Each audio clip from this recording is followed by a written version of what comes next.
የሚያስመስላቸው በሐዘንተኛ ቤት እየደረሰ ሐዘናቸውን ወደ ደስታ የሚቀይር በባዶ ቤታቸው እየተገኘ ቤታቸውን በበረከት የሚሞላ ቅዱስ ሚካኤል ዛሬ በዋናነት አለቃ ሆኖ የተሾመበት ስለሆነ አዎ ለእርሱ ክብር ምስጋና ይሁንለት። ለሾመውም ለልዑል እግዚአብሔር ክብር ምስጋና ይግባው።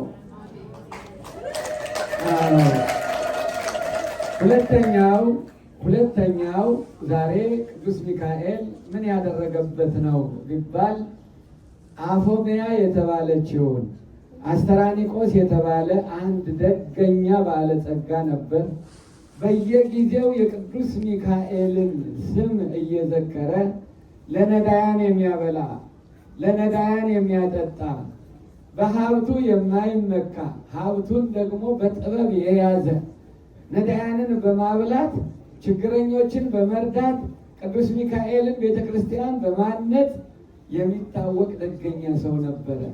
ይህ ደገኛ ሰው ሚስቱ አፎምያ ትባላለች። በሀገሩ ታላቅ ባለስልጣን የነበረ ሰው ነው እና እግዚአብሔር ለደጋጎች ሁልጊዜ ይገለጣል። በመላእክቱ አማካኝነት እግዚአብሔር ለደጋጎች ይታያቸዋል። ሞቱን አውቆ እንግዲህ ልሞት ነው ጊዜ ደርሷልና ውዷ ባለቤቴ ቅድስት አፎምያ እንዳታዝኝ፣ ተጠንቀቂ፣ ጸሎት እንዳታቋርጪ፣ ያስለመድነውን የቅዱስ ሚካኤልን ዝክር ደግሞ አዎ እንዳታቋርጪ ብሎ አደራ ብሎ ሲጠይቃት እሷም ብልህ ሴት ናትና አንተ ባሌ፣ አንተ አካሌ፣ ከእኔ ከተለየኸኝ እኮ እኔ ብቸኛ ነኝ፣ ግን ብቸኛ እንዳልሆን አንድ ነገር እለምንሃለሁ አለችው። እርሱም ምንድን ነው? የቅዱስ ሚካኤልን ስዕል አሰርተህ አዘጋጅተህ በሰዓሊ በልዩ መንገድ አሰርተህ እቤቴ ላይ አምጣልኝ፣ ያስቀምጥልኝ። እሱን እየተማጸን ወደ አንተ እስከመጣ ድረስ አዎ በጸሎት እግዚአብሔር እጠይቅበታለሁ አለችው። እርሱም እንደዚሁ ቃሏን ሰምቶ በወርቅ በተንቆጠቆጠ ስዕል የቅዱስ ሚካኤልን አሰርቶ ሰጣት።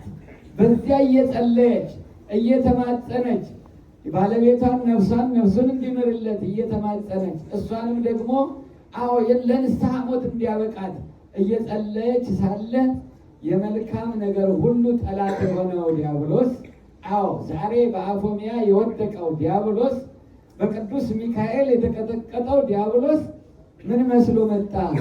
መነኩሴ መስሎ፣ ያውም የሴት መነኩሴ ሕፃናትን አስከትሎ መጣና አንቺ ጾምሽ ጸሎትሽ ሁሉ አዎ ምን ይጠቅምሻል አላት። ተመልከቱ፣ ጾም ጸሎት አይጠቅምም ወገኖቼ? ጾም ጸሎት ይጠቅማል። አዎ ብዙ ጊዜ የሰው ልጆች በጾም በጸሎት ስንተጋ አሳሳችሁ ብዙ ነው፣ መሰናክሉ ብዙ ነው፣ ስኳሩ ብዙ ነው፣ ሕማሙ ብዙ ነው፣ ሸክሙ ብዙ ነው። ግን ይቺ ሴት ግን ጠንካራ ሴት ስለነበረች ጾምና ጸሎት እንዴት በእግዚአብሔር ዘንድ አይሰማም ትላለህ? እኔ በእውነቱ ባጭሩ ነው አባታችን ለ20 ደቂቃ ስላሉ ስለማላበዛ እንደገና ደግሞ ሙቀት በእውነቱ በትናንትናው ዕለት ታውጇልና ሙቀትም ስላለ አልይዛችሁም። ታሪኩን ባጭሩ ነው የምነግራችሁ እና በጾም በጸሎት ምንም አይጠቅምሽም፣ ልጅ የለሽም፣ ሀብትሽን የሚወርስልሽ የለም። እዚህ አኖሬዎስ የሚባል አንድ ታላቅ ባለስልጣን አንቺን እንዲያገባ መንግስቱንም እኩል እንድትካፈል እኔን ልኮኝ ነው አላት። አንተ ነገርህ አነጋገርህ መልካም ይመስላል፣ አስኬማ መልካም፣ አለባበስህ መልካም ይመስላል፣ አነጋገርህ ግን ከእግዚአብሔር የሚለይ ነውና አንተ ትክክለኛ ሰው አትመስለኝም አለችና ያን በደህና ጊዜ ያ ባለቤቷ ያሰራላትን ያንን ስዕለ ቅዱስ ሚካኤል ልታመጣ ብቅ ስትል አዎ እንደ ጢስ በኖ እንደ ጉም በኖ ተኖ ጠፋ ይላል። አሁንም ዲያብሎስን ያጥፋልን።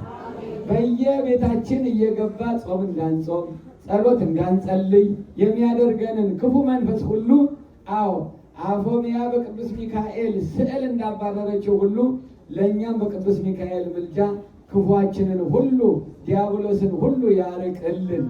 ከዚህ በኋላ ምን ብሎ ሄደ? አይ ዛሬ አባረርሽኝ፣ ችግር የለም።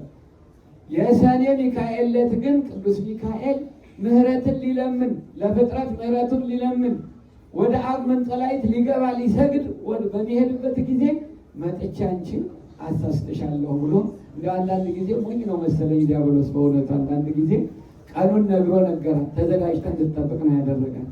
እሷ ግን ጸሎት እየጸለየች ሳለ ቅዱስ ሚካኤል መቼም ይሰግድ በብረኪሁ እስከ ይመጽእ ስርየት ለኃጥአን ይላል። በእውነቱ እዚህ በቅዱስ ያሬድ እስመ ለዓለም በሚባለው ቃል ላይ ይሰግድ በብረኪሁ እስከ ይመጽእ ስርየት ለኃጥአን፣ ለኃጥአን ምሕረት እስከሚወርድላቸው ድረስ በአብ መንጦላዕት ፊት በሥላሴ ፊት ይሰግድ ነበረ። ምሕረት ካላገኘ ምሕረትን ሰጥተናል ብለው የምሕረት አዋጅ ካልሰጡት አይነሳም ነበርና እንደ ልማዱ ቅዱስ ሚካኤል ምሕረትን ለእኛ ሊለምን ምሕረትን ለሰው ልጆች ለፍጥረቱ ሁሉ ሊለምን በገባ ጊዜ ያ ዲያብሎስ በቀጠሮ መጣ ይላል። በቀጠሮ መጣና ጸሎትሽ ምጽዋትሽ ተሰምቶልሻል አላት። አሁንም ደገኛ መልአክ መስሎ መስቀል ሳይዝ ልክ ብርሃን የለበሰ መስሎ ቅዱስ ጳውሎስ እንደተናገረ መንፈስን ሁሉ አትመኑ በብርሃን ተመስለው ይመጣሉ ይላል ቅዱስ ጳውሎስ በእውነቱ። እና ሚካኤልን መስሎ መጣ። እንዴ ሚካኤል ከሆነ የት አለ በትረ መስቀል አለችው። አንድ ንጉሥ ማኅተም አስይዞ ነው ወደ አንድ ሀገር የሚልከው። ማኅተም የሌለው ሰው ሕጋዊ አይደለምና ከእግዚአብሔር የታዘዝክ መልአክ ከሆነ የት አለ ትምህርተ መስቀል አለችው። የተማረ ሰው መቼም ጥሩ ነው፣ በጸሎት የተጋ ሰው ጥሩ ነው። ዛሬም መነኩሴ መስለው አስተማሪ መስለው ካህን መስለው ባህታዊ መስለው የሚያጭበረብሩትን ሁሉ መጠንቀቅ ያስፈልጋል። ክርስቲያኖች ከዚህች ሴት ብዙ መማር ያስፈልገናል። ብዙ የሚያታልሉ አጥማቂ ነን የሚሉ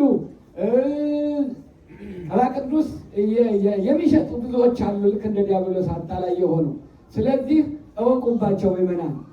አሁን ይሄ ሚካኤል ነኝ ብሎ ሲመጣ የት አለ ብላ ስታፈጥጠው ዛሬ ሳለቅሽም ብሎ ዘሎ ያ ባህረ ጽልመት ሆኖ ተከሰተ አለ። በቃ የተራራ ጽልመት መስሎ በፊቷ ላይ ተገለጠ አለ። ከዚያም በኋላ አንገቷን ሲያንቃት መቼም ፈጣኑ ቅዱስ ሚካኤል ረዳኢው ቅዱስ ሚካኤል ዲያብሎስን በዛሬው ዕለት ቀጥቅጦ አምሎ ሁለተኛ አልደርስም ብሎ ዲያብሎስን ቀጥቅጦ ያሸነፈበት፣ አፎምያን ደግሞ በክብር ወደ ሰማየ ሰማያት ነፍሷን ያሳረገበት ዛሬ ታላቅ በዓል ነው። አፎምያን ከዲያብሎስ ያዳነ ቅዱስ ሚካኤል እኛንም በምሕረቱ በአማላጅነቱ ከወጥመዱ ሁሉ ይሰውረን። ሌላቸው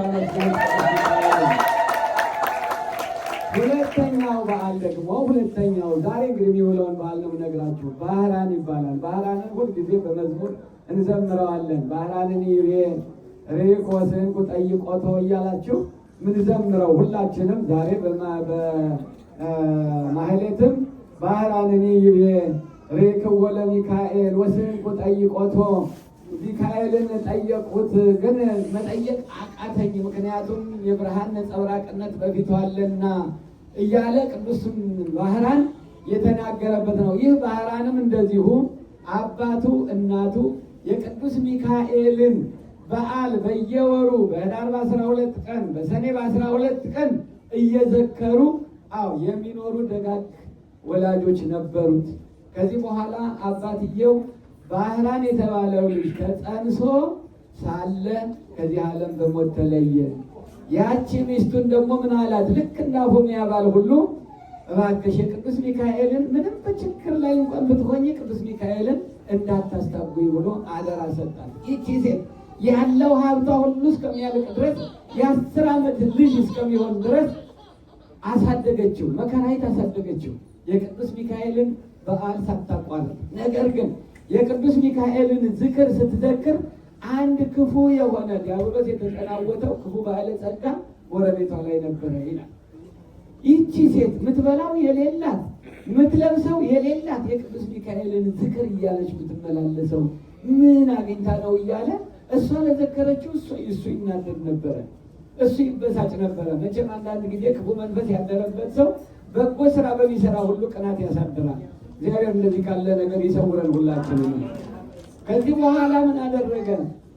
ይቺ ሴት በችግር ላይ መውደቋን ሲመለከት ልጅሽን እኔ አሳድገዋለሁ፣ ስጭኝ፣ እኔ ከምበላው አበላዋለሁ፣ አጠጣዋለሁ አለ። መቼም አንድ እናት ልጇ እንዳይራብ፣ ልጇ እንዳይጠማ፣ ልጇ እንዳይታረግ ታስባለች።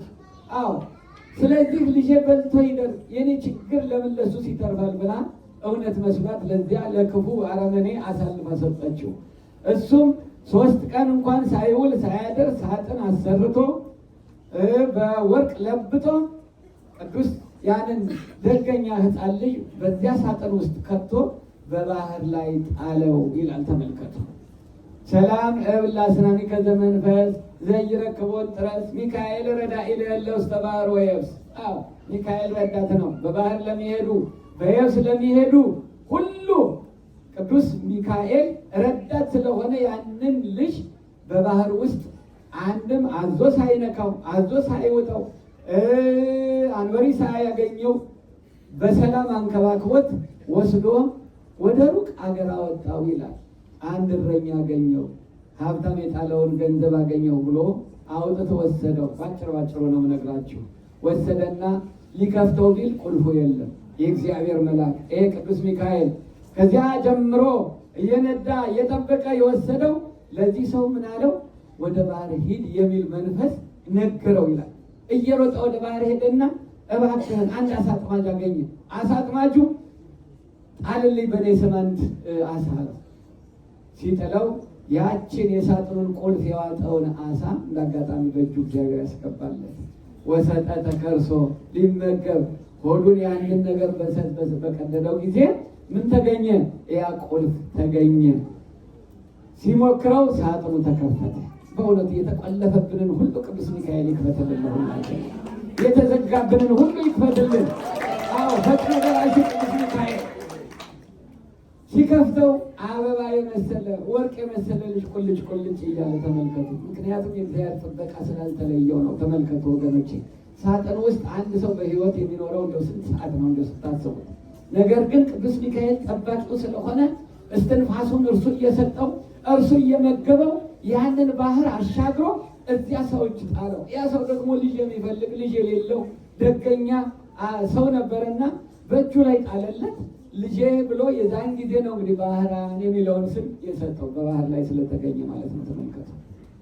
ስለዚህ ይሄ ልጅ አደገ። 20 ዓመት ሲሞላው ያ በባህር ላይ የጣለው ክፉ ባለጸጋ ሀብት ንብረቱን ጭኖ መንገድ ሲያልፍ መሸበትና እግዚአብሔር ጥበቡ ረቂቅ ነው። ተመልከቱ ወገኖቼ፣ ሌላ ቤት አጥቶ አይደለም፣ ግን እግዚአብሔር ወደዚያ ቤት ሊወስደው ስለፈለገ እግዚአብሔር ቅዱስ ሚካኤል ደግሞ አንድ የተናገረው ትንቢት ነበረ።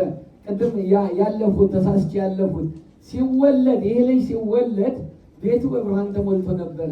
ሚካኤልና ገብርኤል መጥተው ምን አሉት ይላል፣ ይህ ልጅ የዚህን ክፉ ባለጸጋ ሀብት ንብረት ይወርሳል ብለው ሲናገሩ እዝኑን ከፈተለት፣ ጆሮውን ክፍት አድርጎ እግዚአብሔር እንዲሰማ አደረገ ይላል። ከዚያን ጊዜ በኋላ ነበረ ጥርሱን እየነከሰ ይሄ ልጅ እስከሚያድግ ድረስ የኖረው ባለጸጋ።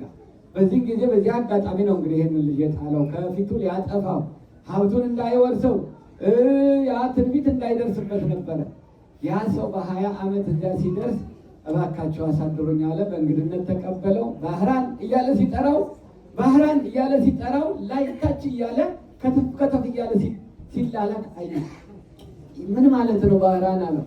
አይ ታሪኩ ብዙ ነው አለ። ምንድን ነው ሲለው ከባህር ያገኘሁት ነው። መቼ? በዚህ ጊዜ አለ። ልቡ ከሁለት ተተረተረ፣ ደነገጠ ይላል። አያችሁ፣ ክፉ የሰራ ሰው ምን ጊዜም ቢሆን ሁሌ እንደ ቃየል ሲቅበዘበዝ፣ ሲደነግጥ፣ ሲባንን ነው የሚኖረው። ተመልከቱ ወገኖች። ከዚያም በኋላ እንዴት ብሎ ሲመረምር ለካ ያሱ የጣለው በሳጥን አሽጎ የጣለው ሰውዬ። ስለዚህ ምክንያት ፈለገና ምን አደረገ? አሁንም የጀመረውን ለመጨረስ ተመልከቱ ወገኖች። አንዳንድ ጊዜ ያዳቆነ ሰይጣን ሳያቀስ አይለቅም እንደሚባለው ይሄንን ልጅ አንዴ ለመግደል ሞክሯልና ዛሬም ሕይወቱን ሊያጠፋው ምን አደረገ? ተንኮል አሰበ ይላል። እባክህን አንድ ትልቅ ንብረት ትልቅ ዕቃ ቤቴ ረስቼ መጥቼ ነውና 20 ወቄት ወርቅ እሰጥሃለሁ፣ ይህንን ልጅ ላክልኝ ብሎ ሰውየውን ጠየቀው። ሰውየው ገንዘቡን ተቀበለ። ልጁን ደግሞ ላከው ይላል። ወሰአመ ርእሶ በጉህሉት ይላል። ተመልከቱ፣ በሽንገላ ራሱን ስሞ በልጄ ብሎ ላከው። ግን ደብዳቤው ውስጥ ላይ ግን ምንድን ነበር የነበረ? የሞቱን ደብዳቤ ነበር እንደ ኦሪዮ ተሸክሞ የሄደው። ተመልከቱ ወገኖቼ፣ እንደ ኦሪዮ ሁሉ የሞቱን ደብዳቤ ተሸክሞ ሲሄድ ይህ ደገኛ መልአክ የተናገረውን የማያስቀር ደገኛው መልአክ ማንን መስሎ ደረሰው? ፈረሰኛ መስሎ መንገድ ላይ ደረሰው ይላል። እስቲ ያሳየኝ፣ ወዴት ትሄዳለህ አለው። ባህራን ደግሞ ትሁት ልጅ ነውና ከመንገዱ ዘወር ሲል ና ወደ እኔ አለው። አዎ ሁላችንንም በእውነቱ እግዚአብሔር ቅዱስ ሚካኤል ወደ እርሱ ያስጠጋል። ና ይበለን በእውነቱ እኛ ሁላችንንም። ከዚህ በኋላ ቀረበና እስቲ ያሳየኝ አለው። እኔ በአደራ የተቀበልሁት ደብዳቤ ነው ጌታዬ ሲለው ጊዜ ግድ የለም አሳየኝ አለው። አሳየውና ያንን የሞቱን ደብዳቤ ወደ ሕይወት ቀየረለት ቅዱስ ሚካኤል። አያችሁ፣ ወደ ሕይወት ቀየረለት። የሁላችንንም ክፉ ነገር ሁሉ ወደ ሕይወት ይቀይርልን መድኃኒዓለም ክርስቶስ። ቀየረለት፣ እፍ አለበት፣ ደመሰሰው። ያንን የክፉ የጠላትን የጻፈውን ይሙት፣ ይቀጥቀጥ፣ ይቀበር፣ ማንም ሰው እንዳያይ የሚለውን ደብዳቤ በቤቴ በንብረቴ ሾሜዋለሁ፣ እገሊት የተባለችውን ልጄን ሰጥቼዋለሁ፣ እኔ ዓለሙን ንቄዋለሁና ብሎ ደብዳቤ በማኅተም አትሞ ቅዱስ ሚካኤል የራሱን የሕይወት ደብዳቤ ሲሰጠው ያ መጋቢው ይህን ደብዳቤ ከፍቶ ሲያየው ማኅተሙም የሱ ሁሉ ነገር እውነት ሆነ። እንደዚያማ ከሆነ ተባለ፣ ሰርግ ተደረገ፣ ሀብቱ ንብረቱ በሙሉ የእርሱ ሆነ። አያችሁ፣ ቅዱስ ሚካኤል የተናገረውን የማያስቀር በስሙ የዘከሩትን ሰዎች ሁሉ እስከ ትውልድ እስከ 10 ትውልድ የማይረሳ ቅዱስ ሚካኤል ይህንን ልጅ በማን ቦታ ነገሰው? በዚያ በጨካኙ ባረመኔው ቦታ ላይ አንግሶ ቤቱ በዝማሬ በምስጋና እየተሞላ 40 ቀን ሲሞላው ይሄ ሰውዬ ተመለሰ። ወገኖቼ ሲመለስ ቤቱ በእምቢልታ፣ ቤቱ በዝማሬ፣ ቤቱ በደስታ በከበሮ ሲሰማ ምንድን ነው ይሄ ሁሉ ነገር ሲለው፣ እንዴ አንተ የላከውን ልጅህን እኮ ዳር ነው ሀብትህን ንብረትህን አወረስ ነው አለ። ይህን ሲሰማ አያችሁ፣ አንዳንድ ጊዜ ፍቅረ ነዋይ ይዞ ይጠፋል ወገኖች የሚመናል። ያ ሁሉ ንብረቱ ባሰበው መንገድ ስላልሄደ በድንጋጤ ክው አለና ከፈረሱ ሲወርድ የገዛ የፈረሱ እርካብ ተበጠሰና የታጠቀው ጎራዴ ሆዱን ገባና እሱም ሕይወቱ በዚያ አለፈ። ተመልከቱ ወገኖቼ፣ ጠላታችንን ሁሉ እግዚአብሔር በክፉ መንገድ የሚያስብብንን ክፉ ዲያብሎስን ሁሉ ከኛ ያስወግድልን። ይህ ሰው ምን ሆነ? ዛሬ ባህራን ካህን ሆኖ የቅዱስ ሚካኤልን ቤተክርስቲያን አሳንጾ ሕይወቱ እስከሚያልፍ ድረስ ቅዱስ ሚካኤልን ሲያገለግል የኖረበት ዛሬ ታላቁ በዓል ነው። እልል ብላችሁ እግዚአብሔር አመስግኑ። ባህራንን ከሞት ወደ ሕይወት የቀየረበት፣ ደብዳቤውን የቀየረለት፣ ሞቱን ወደ ሕይወት የቀየረለት፣ አፎምያን በክብር ያሳረገበት፣ ዛሬ እንደገና ደግሞ ዛሬ ምን አለ? አናፄ መቅደስ ቅዱስ ላሊበላ ደጉ ላሊበላ ዛሬ የእረፍቱ ቀን ነው። ዛሬ ያረፈበት ቀን ነው። እንግዲህ አናፄ መቅደስ በጥበብ ይላል። እንዲያውም በጣም በእብን ይውስ እንበለ መሬት ርጡ። ተመልከቱ፣ ያለምንም እንጨት በድንጋይ ቀርጾ በመንፈስ ቅዱስ ተመርጦ በመንፈስ ቅዱስ እየተቀረጸ ዛሬ በዓለም ያሉ ሳይንቲስቶች እንኳን ያልደረሱበትን በመንፈስ ቅዱስ ጥበብ ያንን ላሊበላን ሕንፃ የሰራው ቅዱስ ላሊበላ የእረፍቱ ቀን ነው ዛሬ። ሌላም ብዙ ታሪክ አለ። የቅዱስ ሚካኤልን ታሪክ ተናግረን አንጨርሰውም በእውነት ወገኖች ይመናል። ስለዚህ 12ቱም ወር የቅዱስ ሚካኤል 12ቱም ወር እያንዳንዱ 4-5 ድንቅ ተአምር የያዘ በዓል ነው እና ዛሬ እንግዲህ ቅዱስ ሚካኤል እነዚህም ድንቅ ስራዎች የሰራበት ነው፣ የተሾመበት ነው። አፎምያን ያዳነበት ነው። ዲያብሎስን እንደዚሁ እንደ ልማዱ የጣለበትና የቀጠቀጠበት ቀን ነው። እንደዚሁ ደግሞ ባህራንን ያዳነበት ቀን ነው እና ሁላችንንም በእውነት እንደ ባህራን እናት የተጨነቅን ብዙ ሕይወት የሚያስጨንቀን የሀገራችን ሰላም የሚያስጨንቀን የእያንዳንዳችን ሕይወት የሚያስጨንቀን አዎ በየቤታችን አለና ቅዱስ ሚካኤል በየቤታችን ገብቶ የጭንቀት ደራሽ የሆነው አዎ ዳንኤል እንደተናገረው ሁሉ ከሰባቱ ሊቃነ መላእክት አንዱ የሆነው ሚካኤል ሊረዳኝ መጣ እንደተባለው ሁሉ ቅዱስ ሚካኤልን የተማጸነ ቅዱስ ሚካኤልን የጠየቀ ሁሉ አንድ ቀን ብሎ አፍሮ አያውቅም። እኔ ሁልጊዜም እንደምነግራችሁ ለቅዱስ ሚካኤል እኔ እንደ 10 ሰው ሆኜ የመሰከርለት ሁልጊዜ በሕይወቴ ውስጥ የገባ ታላቅ መልአክ ነው እና በየቤቱ እየገባ አይቀልቡናቸውን ሁሉ የሚፈጽም ሐዘናቸውን ወደ ደስታ የሚቀይር እንባቸውን ወደ ሐሴት የሚቀይር ቅዱስ ሚካኤል በየቤታችን ገብቶ ሐዘናችንን መከራችንን ሁሉ ያቀልልልን፣ የጎደለውን ይሙላልን፣ ባህራንን የታደገ ሀገራችንን ኢትዮጵያን ዓለምን በሙሉ ዛሬ እንደምታውቁት በዓለም ዙሪያ ሰላም የለም። ሁሉም ዘመን ባፈራው ቴክኖሎጂ እየተላለቀ ነው ያለው።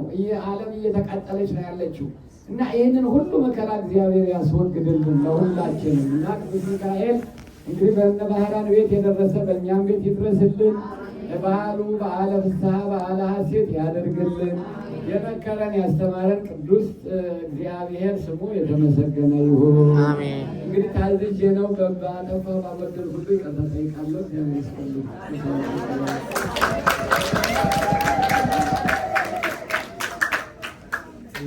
ቃለ ሕይወት ያሰማልን፣ መንግሥተ ሰማያትን ያወርስልን። መልካም ነው፣ መልካም ነው። ያጠፍ ደግሞ በቃው እና ክልል እንግዲህ የሰማነውን በልቦናችን ያሰርጥልን። ሚካኤል ክንፉን ዘርግቶ ሰይፉን ወዘ በፊት ይምራን፣ በኋላ ይከተለን፣ በግራ በቀኝ ደግፈን። ሚካኤል ከተማችን